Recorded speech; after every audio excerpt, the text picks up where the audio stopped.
आज हम देखने वाले हैं ज्ञान बिंदु जीएस एकेडमी का प्रैक्टिस सेट। और इस बुक में आपका 15 प्रैक्टिस सेट दिया हुआ है, तो हम इसको एक एक करके खत्म करेंगे। आज हम देखने वाले हैं आपका सेट नंबर 6। इसके पहले का 5 सेट आपका अपलोड कर दिया गया है, अगर आप नहीं देखे हैं तो उसको देख लीजिएगा। सभी का प्लेलिस्ट बना दिया गया, वहां से आप रिविजन कर सकते हैं। तो चलिए पहला प्रश्न हम देख लेते हैं। पहला प्रश्न क्या है, देखिए पहला प्रश्न आपका है, निम्नलिखित में से कौन सी जनजाति जो है ऋतु प्रवास हेतु प्रसिद्ध है। देखिए टारगेट बैच आपका यहाँ पे स्टार्ट किया गया, अगर आपको जुड़ना है तो आप टारगेट बैच के ग्रुप में आप जुड़ सकते हैं। तो इसका आंसर आपको हो जाएगा ऑप्शन ए, भोटिया जो है इसका सही उत्तर हो जाएगा। आप इसको अच्छे से याद रखेंगे। भोटिया जनजाति के अधिकांश लोग जो है पर्वतीय स्थानों पर ही रहते हैं। इनका संकेतरण जो है आपका उत्तरी क्षेत्र यानी हिमाचल प्रदेश, उत्तराखंड तथा सिक्किम राज्यों में पाया जाता है। तो आप इसको अच्छे से याद रखेंगे। स्वतंत्र भारत के प्रथम विधि आयोग की स्थापना जो है किसकी अध्यक्षता में हुई थी। स्वतंत्र भारत के, तो दोस्तों इसका जो सही उत्तर है आपका हो जाएगा दूसरे का ऑप्शन सी, MC सीतलवाड़ जो है इसका सही उत्तर हो जाएगा। जनवरी 2022 में आइजोल जिले के एबॉक प्रखंड में स्थित कौन सा गांव मिजोरम का पहला ODF प्लस गांव बन गया है। देखिए ODF प्लस गांव जो बना है ये आपका बना है दक्षिण मोपुआंग। दक्षिण मोपुआंग इसका सही उत्तर हो जाएगा। चलिए आगे देख लेते हैं। अगला आपका प्रश्न है क्वेश्चन नंबर 4। बोला है कि URL का पूर्ण रूप क्या है। देखिए URL का फुल फॉर्म पूछ रहा है, तो दोस्तों याद रखेंगे uniform resource locator. Uniform resource locator जो है इसका सही उत्तर हो जाएगा। आगे प्रश्न है कि किस सिख गुरु का मृत्यु जो है चेचक के कारण हुआ है। सभी को याद ही होगा कि कौन से सिख गुरु थे जिनका मृत्यु जो है चेचक के कारण हो गया था। तो सही आंसर आपका हो जाएगा ऑप्शन बी, गुरु हरकिशन, 8वें नंबर के। बाकी आंसर जो है आपका ऑप्शन बी ही होगा। आगे प्रश्न हम देखेंगे क्वेश्चन नंबर 6। बोल रहा है कि निम्नलिखित में से कौन सुमेलित नहीं है, यानी इनमें से आपका कौन सा मिलान है जो गलत है। तो देखिए जो आपका सोनभद्र पहाड़ी है ये आपका नंदवंश सही है। उदयगिरी और खंडगिरी गुफा जो है आपका राजा खारवेल सही दिया गया है। और आपको शत्रुंजय और उज्जैन पहाड़ी जो है आपका भीम प्रथम, यही आपका यहाँ पे गलत हो जाएगा। तो क्वेश्चन नंबर 6 का जो है आपका ऑप्शन सी गलत हो जाएगा। आप समझिएगा इसको अच्छे तरीके से। शत्रुंजय और उज्जैन पहाड़ी जो है आपका चालुक्य या सोलंकी वंश के शासक जयसिंह सिद्धराज और कुमारपाल ने जैन मुनि जो थे वो हेमचंद्र के सहयोग से बनाया था। तो आप इसको अच्छे से याद रखेंगे। बाकी जो आपका चंद्रगिरी पहाड़ी दिया हुआ है चंद्रगुप्त मौर्य, ये आपका सही दिया हुआ है। 27 मार्च 2022 के मध्य विंग्स इंडिया 2022 कहाँ आयोजित जो है किया गया है। तो दोस्तों ये जो आपका आयोजित किया गया है आपका आंसर हो जाएगा ऑप्शन सी, हैदराबाद में। क्या हो जाएगा, हैदराबाद, याद रखेंगे। चलिए आगे देख लेते हैं। आपका बिहार के किस जिले में अनुसूचित जाति की जनसंख्या न्यूनतम है। अनुसूचित जाति की जो आपका जनसंख्या न्यूनतम है तो ये आपका हो जाएगा ऑप्शन ए, शिवहर में। याद रखेंगे, शिवहर भूलेंगे नहीं। अब इसको समझिएगा अच्छे तरीके से। 5 न्यूनतम अनुसूचित जाति जनसंख्या वाले जो आपके जिले हैं, याद रखेंगे शिवहर हो जाएगा। फिर उसके बाद आपका किशनगंज हो जाएगा, शेखपुरा हो जाएगा, शेखपुरा के बाद आपका अरवल हो जाएगा, फिर आपका लखीसराय हो जाएगा। ठीक है, तो 5 को आप याद रखेंगे। बिहार को उड़ीसा सहित बंगाल से अलग करने के बाद बिहार उड़ीसा संयुक्त प्रांत का पहला लेफ्टिनेंट गवर्नर कौन बना था।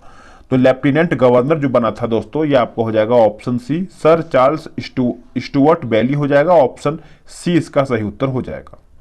बिहार में निम्नलिखित में से कौन रेशम सिल्क वस्त्र उत्पादक केंद्र है। तो बताइएगा इसका सही उत्तर क्या होगा। तो सही आंसर आपका हो जाएगा ऑप्शन बी हो जाएगा, भागलपुर। क्या हो जाएगा, भागलपुर इसका उत्तर हो जाएगा। भारत में सिंचाई व्यवस्था के लिए नहरों के अभाव का उल्लेख मिलता है। नहरों के अभाव का उल्लेख मिलता है तो तुजुक ए बाबरी में। तुजुक ए बाबरी यानी ऑप्शन ए सही उत्तर हो जाएगा। ठीक है, तो आप इस पॉइंट को भी अच्छे से याद रखेंगे। शाहजहां ने फैज और शाह नामक नहरों का निर्माण करवाया था और कृषि व्यवस्था को उन्नत करने की कोशिश भी किया था। तो आप इसको अच्छे से याद रखेंगे, तारीख ए रसीदी में। आगे प्रश्न है आपका क्वेश्चन नंबर 12 नंबर। ये आपका क्या बोल रहा है कि भारतीय संविधान के निर्माण के समय संवैधानिक सलाहकार कौन थे। सभी को याद होगा कि संवैधानिक जो सलाहकार थे वो आपके थे B.N. राव। B.N. राव इसका सही उत्तर हो जाएगा। ठीक है, तो बी एन राव आप सब लोग अच्छे से याद रखेंगे। भारतीय संविधान के निर्माण के समय जो प्रक्रिया समिति के अध्यक्ष कौन थे बताइएगा, तो वो कौन थे बताइएगा, तो वो आपके थे डॉक्टर राजेंद्र प्रसाद, डॉक्टर राजेंद्र प्रसाद। ठीक है, वही हम बात करेंगे डॉक्टर बी आर अम्बेडकर के बारे में बात करेंगे। तो ये कौन थे दोस्तों, ये प्रारूप समिति के अध्यक्ष थे, प्रारूप समिति के अध्यक्ष। वही हम बात करेंगे प्रारूप समिति के और भी कौन कौन सदस्य थे, तो ये आपके थे के एम मुंशी। बाकी जो प्रारूप समिति के अध्यक्ष कौन थे, अम्बेडकर थे, और सदस्य की बात करेंगे तो के एम मुंशी थे। आगे आपका है 13 नंबर, बोला कि सौर तालाब परियोजना जो है कहाँ स्थापित किया गया था, सौर तालाब परियोजना। तो ये आपका हो जाएगा ऑप्शन बी, भुज इसका सही उत्तर हो जाएगा। भुज आप सभी लोग याद रखेंगे, भुज गुजरात में स्थापित किया गया था। बाकी जो आपका वही हम बात करेंगे जो आपका ग्वाल पहाड़ी जो है आपका हरियाणा के ग्वाल पहाड़ी में भारत एवं फ्रांस के सहयोग से सौर ऊर्जा अनुसंधान केंद्र की स्थापना किया गया था। तो आप ग्वाल पहाड़ी भी याद रखेंगे। ठीक है, तो आगे देखेंगे भाषाई प्रांतीय आयोग का गठन जो है कब हुआ था। भाषाई प्रांतीय आयोग का जो गठन है दोस्तों, यह आपका हुआ था वर्ष 1948 में, वर्ष 1948। किस शासक को लंपट मूर्ख कहा जाता है। देखिए, लंपट मूर्ख की बात करेंगे दोस्तों, तो ये हम जहांदार शाह को कहते हैं। ऑप्शन आपका डी सही उत्तर हो जाएगा। अब समझिएगा इसको अच्छे तरीके से। जहांदार शाह का जो शासन काल था वो आपका 1712 से लेकर के 1713 तक था, यानी आप इसको अच्छे से याद रखेंगे। जहांदार शाह ने मराठों से संबंध बनाने या फिर बनाए रखने के लिए समकालीन शाह को कुछ शर्तों पर दक्कन के चौथ व सरदेश मुखी वसूलने का अधिकार दिए। उसके समय जजिया कर पर रोक लगा दिया गया था। आगे प्रश्न है, बोला कि अर्जेटाइट किसका प्रमुख अयस्क है। तो ये जो आपका अयस्क है दोस्तों चांदी का है। किसका है, चांदी, यानी ऑप्शन बी सही आंसर हो जाएगा। चलिए 17 नंबर है कि मांग का नियम अभिव्यक्त करता है। जो आपका मांग का नियम है ये किसी वस्तु की कीमत में परिवर्तन का उसकी मांग पर प्रभाव को, यानी ऑप्शन ए जो है इसका सही उत्तर हो जाएगा।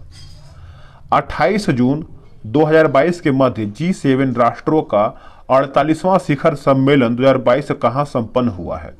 तो ये कहां पर संपन्न हुआ है, तो ये आपका एलॉस एल्माउ में संपन्न हुआ है। ए इसका सही उत्तर हो जाएगा।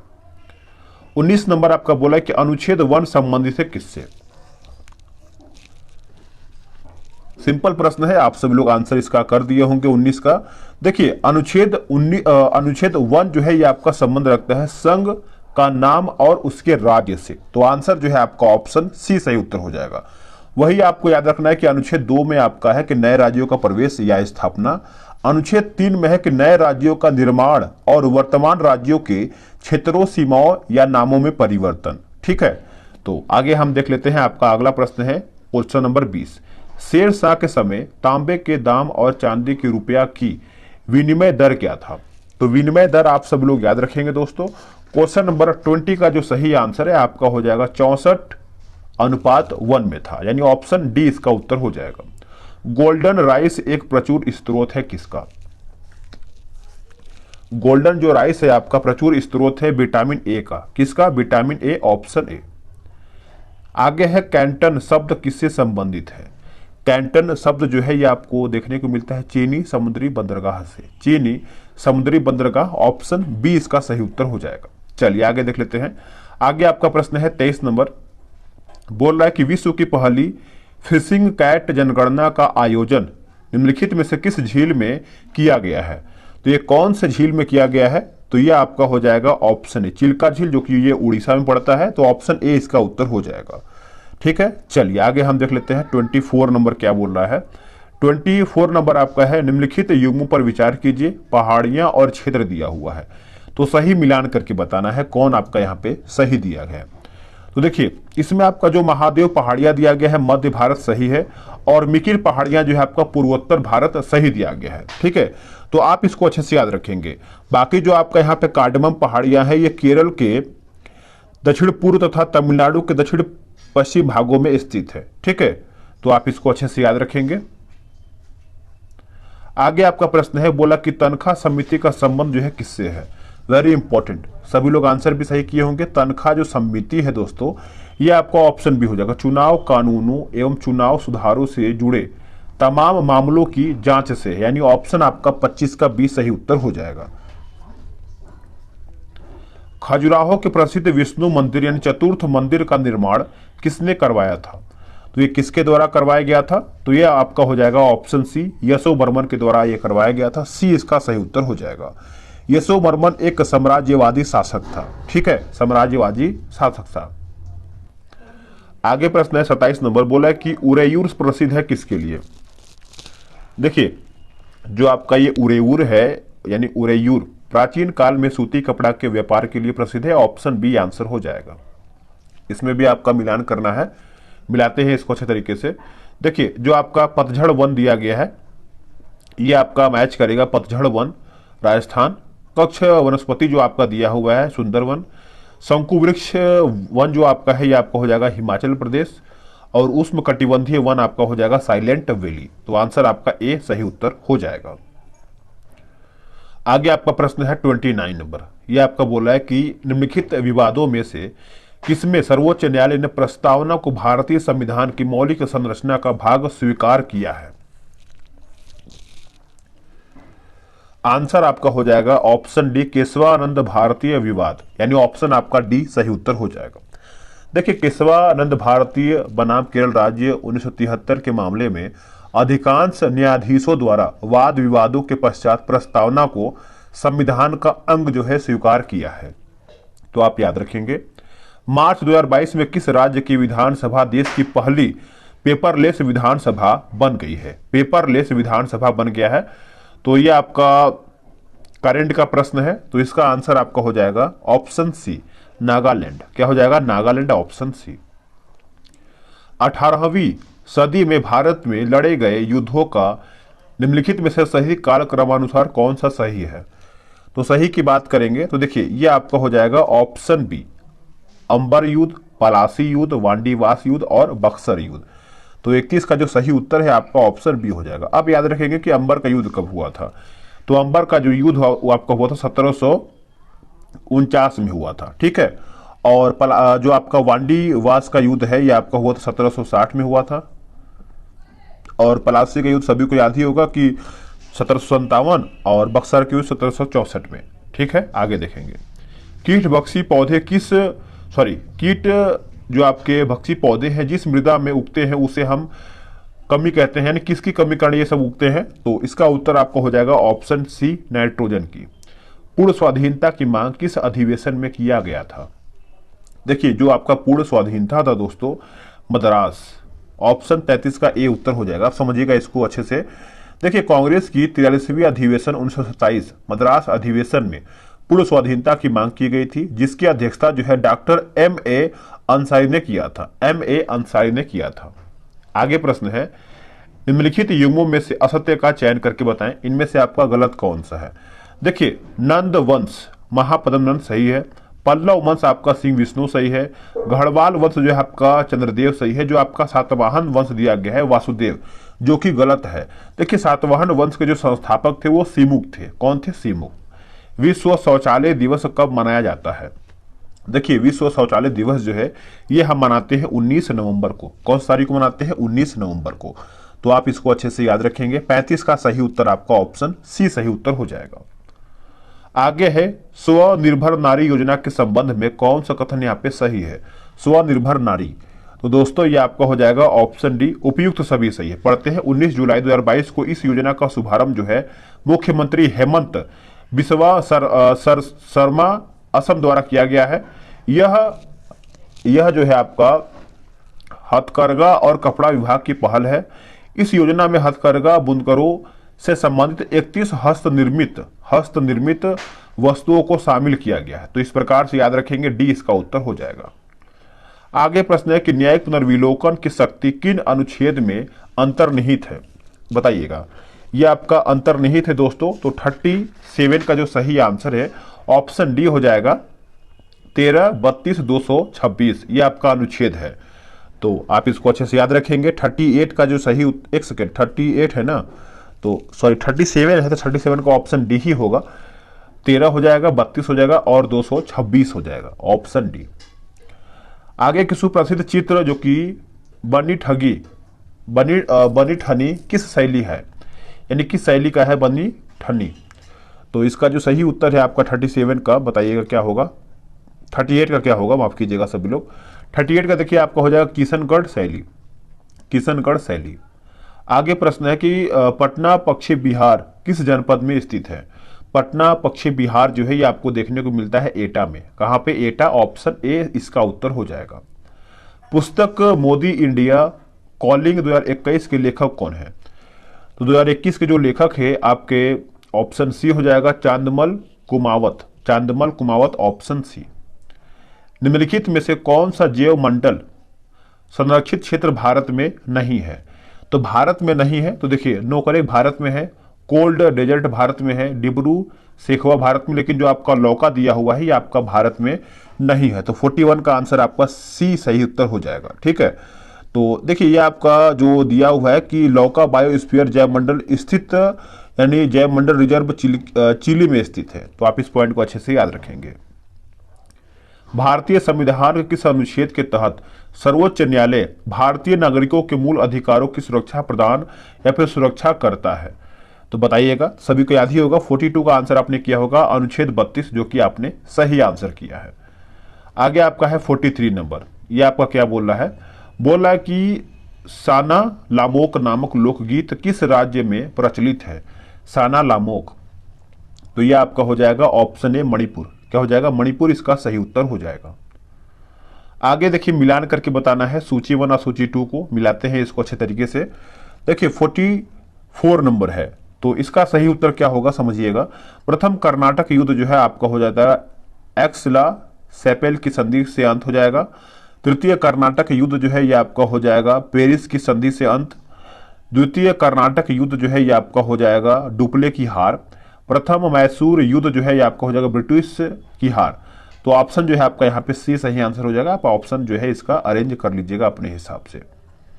अब आते हैं क्वेश्चन नंबर 45 पे। 1 सितंबर 2022 को भारतीय मूल के किस व्यक्ति को प्रसिद्ध कॉफी ब्रांड स्टारबक्स का नया सीईओ नामित किया गया है। स्टारबक्स का जो नया सीईओ है ये नामित किया गया है लक्ष्मण नरसिम्हन को, लक्ष्मण नरसिम्हन, ऑप्शन बी। अप्रैल 2022 को 64वें वार्षिक ग्रैमी अवार्ड 2022 में किसे album of the year award प्रदान किया गया है। तो ये जो आपका अवार्ड दिया गया है बीआर को दिया गया है, वीआर, ऑप्शन बी। पंचवर्षीय योजना को अंतिम रूप से अनुमोदित डैश से किया जाता है। किससे आपका किया जाता है दोस्तों, तो राष्ट्रीय विकास परिषद के द्वारा, राष्ट्रीय विकास परिषद के द्वारा। भारत में बेरोजगारी के आंकड़े एकत्रित एवं प्रकाशित करता है कौन। तो बताइएगा इसका आंसर क्या होगा। तो देखिए इसका जो सही आंसर है आपका 42 का क्या होगा, यह आपका हो जाएगा NSSO, ऑप्शन सी इसका सही उत्तर हो जाएगा। विश्व प्रेस स्वतंत्रता दिवस कब मनाया जाता है। देखिए विश्व प्रेस स्वतंत्रता दिवस जो है दोस्तों ये हम मनाते हैं कौन सी तारीख को, बताइएगा। तो ये आपको हो जाएगा 3 मई को। क्या हो जाएगा, 3 मई, यानी ऑप्शन ए सही इसका उत्तर हो जाएगा। 1 मई को हम मजदूर दिवस के रूप में मनाते हैं, तो आप इसको भी अच्छे से याद रखेंगे। अंग्रेजों ने रैयतवाड़ी बंदोबस्त कहां लागू किया था। तो ये आपका हो जाएगा 50 का, ऑप्शन डी, मद्रास और बंबई प्रेसिडेंसी में। किसी अर्धचालक का प्रतिरोध गर्म करने पर क्या होगा, घटता है, बढ़ता है या फिर स्थिर रहता है। तो ये आपका हो जाएगा ऑप्शन बी, घटता है। क्षारीय मृदा धातुओं में से कौन सा अधिकतम विद्युत घनी होती है। तो 52 का आंसर आपका हो जाएगा ऑप्शन ए, बी ए का। पादप में जाइलम उत्तरदायी है, पादप में जाइलम उत्तरदायी है तो जल के वहन यानी ऑप्शन बी सही इसका उत्तर हो जाएगा। चलिए आगे देखते हैं आपका 54। दिए हुए परिपथ में कौन प्रतिरोध है। दिए हुए परिपथ में कुल प्रतिरोध के बारे में पूछ रहा है, तो इसका फिगर आप सब लोग देख लीजिए और इसका जो सही उत्तर है आपका ऑप्शन बी हो जाएगा। नेक्स्ट क्वेश्चन है, निम्नलिखित में से एक कृत्रिम परिस्थितिकी तंत्र का उदाहरण कौन सा है। परिस्थितिकी तंत्र का उदाहरण पूछ रहा है, तो ये आपका हो जाएगा 55 का, ऑप्शन डी, यानी फसल का खेत याद रखेंगे सभी लोग। वायु दाब को मापने वाला यंत्र कहलाता है क्या। वायु दाब को मापने वाला यंत्र जो है ये आपको कहलाता है बैरोमीटर। क्या हो जाएगा? बैरोमीटर इसका सही उत्तर हो जाएगा। दाब बढ़ाने पर बर्फ का गलनांक क्या होगा? दाब बढ़ाने पर बर्फ का जो गलनांक है दोस्तों ये आपका हो जाएगा घट जाएगा। क्या हो जाएगा? घट जाएगा, यानी ऑप्शन ए। यदि R1 व R2 क्रमशः 400 वाट व 200 वाट के दो लैंपों के तंतुओं के प्रतिरोध है तो कि समान वोल्टता पर कार्य करने के लिए डिजाइन किए गए हैं तो क्या होगा? तो ये आपका हो जाएगा ऑप्शन बी, R2 बराबर 2R1 हो जाएगा, यानी ऑप्शन बी। एक प्रकाश वर्ष बराबर होता है, देखिए एक प्रकाश वर्ष बराबर आपका होता है 9.46 गुणे 10 के पावर 12 किलोमीटर, यानी ऑप्शन बी इसका उत्तर हो जाएगा। निम्न में से किस रासायनिक अभिक्रिया में नाइट्रोजन का अपचयन नहीं होता है? नाइट्रोजन का अपचयन जो है आपका नहीं होता है, तो ऑप्शन आपका बी सही इसका उत्तर हो जाएगा। कार्बन नैनोट्यूब निम्न में से किस संरचनात्मक परिवार का सदस्य है? किस संरचनात्मक परिवार का यहाँ पे सदस्य पूछ रहा है, तो देखिए ये आपका हो जाएगा ऑप्शन सी, फुलेरिन्स। क्या हो जाएगा? फुलेरिन्स इसका सही उत्तर हो जाएगा। कॉपर के किस मिश्र धातु में जस्ता नहीं पाया जाता है? जस्ता नहीं पाया जाता है, तो ये आपका हो जाएगा ऑप्शन सी, बेल धातु। क्या हो जाएगा? बेल धातु में नहीं, बाकी आपका पीतल हो जाएगा, जर्मन सिल्वर हो जाएगा और गन मेटल भी हो जाएगा। आगे प्रश्न है कि गॉड पार्टिकल है। देखिए गॉड पार्टिकल की अगर हम बात करेंगे तो ऑप्शन आपका बी हो जाएगा, यानी हिग्स बोसान जो है इसका सही उत्तर हो जाएगा। नेक्स्ट प्रश्न आपका यहाँ पे क्या बोल रहा है? बोल रहा है कि अवतल दर्पण से प्रतिबिंब किस स्थिति में आभासी एवं सीधा बनेगा? किस स्थिति में आभासी एवं सीधा बनेगा? तो ये आपका हो जाएगा ऑप्शन डी, जब वस्तु अवतल दर्पण के फोकस एवं ध्रुव के मध्य हो, यानी ऑप्शन डी इसका सही उत्तर हो जाएगा। प्रोकैरियोटिक कोशिका का आकार प्रायः निम्न में से क्या होता है? प्रोकैरियोटिक कोशिका का आकार प्रायः निम्न में से क्या होता है दोस्तों? तो ये आपका हो जाएगा ऑप्शन बी, 1 माइक्रोन से 10 माइक्रोन, या ऑप्शन बी इसका उत्तर हो जाएगा। आगे है थायमिन पूछ रहा है। देखिए थायमिन की बात करेंगे तो विटामिन B1 जो है आपका थायमिन आपका हो जाएगा ऑप्शन आपका 66 का बी इसका उत्तर हो जाएगा। ठीक है, विटामिन 1 जो आपका B1 है जल में घुलनशील विटामिन है और यह कार्बोहाइड्रेट यानी शुगर और स्टार्च के उपापचय, सामान्य वृद्धि के रख रखाव और तंत्रिका आवेगों के हस्तांतरण में महत्वपूर्ण है। आगे प्रश्न है, निम्न में से कौन सा जीवाणु विनाइट्रीकरण की प्रक्रिया में भाग लेता है? तो ये आपका भाग लेता है ऑप्शन सी हो जाएगा, स्यूडोमोनास ऑप्शन सी। निम्न में से कौन सा रोग दूषित जल के द्वारा संचरित नहीं होती है? तो संचरित नहीं होती है, तो ये आपका हो जाएगा ऑप्शन ए, न्यूमोनिया। न्यूमोनिया इसका उत्तर हो जाएगा। आगे आपका है न्यूक्लियस के बाहर डीएनए मिलता है, न्यूक्लियस के बाहर डीएनए मिलता है, तो ये आपका हो जाएगा ऑप्शन डी, माइटोकॉन्ड्रिया। माइटोकॉन्ड्रिया इसका सही उत्तर हो जाएगा। डीएनए एक आनुवांशिक पदार्थ है जो सीढ़ीनुमा होता है। इसमें एडेनिन, थाइमिन, गुआनिन और साइटोसिन नामक क्षार पाए जाते हैं। आगे है, निम्नलिखित में से कौन धातु और अधातु दोनों का गुण धर्म धारण क्षमता है? तो दोस्तों ये आपका हो जाएगा उपयुक्त सभी, यानी बोरान हो जाएगा, जर्मेनियम हो जाएगा और सिलिकॉन भी हो जाएगा। एक यौगिक C60H22 के एक अणु भार होता है, तो ये आपका हो जाएगा ऑप्शन ए, याद रखेंगे ऑप्शन ए। जीव जो अधिक दूर के संबंधी हैं उनके डीएनए में अधिक अंतर होंगे, इस विचार के आधार पर निर्मित दृष्टिकोण को क्या कहते हैं? तो ये आपका हो जाएगा आणविक जातिवृत्त कहते हैं, ए इसका सही उत्तर हो जाएगा। निम्नलिखित में से कौन सा दुग्ध प्रोटीन है? देखिए इनमें से आपका पूछ रहा है कि दुग्ध प्रोटीन आपका कौन सा है, तो ये आपका हो जाएगा कैसीन। क्या हो जाएगा? कैसीन इसका सही उत्तर हो जाएगा। निम्नलिखित रोगों में से एक जो पानी प्रदूषण की वजह से नहीं होता है वह कौन सा है? तो हेपेटाइटिस बी। हेपेटाइटिस बी इसका सही उत्तर हो जाएगा। देखिए टाइफाइड जीवाणु जनित रोग होता है, पोलियो आपका विषाणु से होता है। ठीक है, हेपेटाइटिस बी रोग जो है आपका हेपेटाइटिस B6 वायरस के कारण यहाँ पे होता है, यानी HBV के कारण होता है। आगे देखिए आपका मैथ्स रीजनिंग का क्वेश्चन स्टार्ट होता है, तो आप आराम से लगाइएगा इसको भी। देखिए जीके जीएस आपको मैं अच्छे तरीके से क्लियर कर दिया है। आपने कितना प्रश्न सही किया है कमेंट करके बताएंगे, और वीडियो कैसा लगा ये भी आप कमेंट करके बताएं। कम से कम वीडियो को आप सभी लोग एक लाइक करके जाइएगा,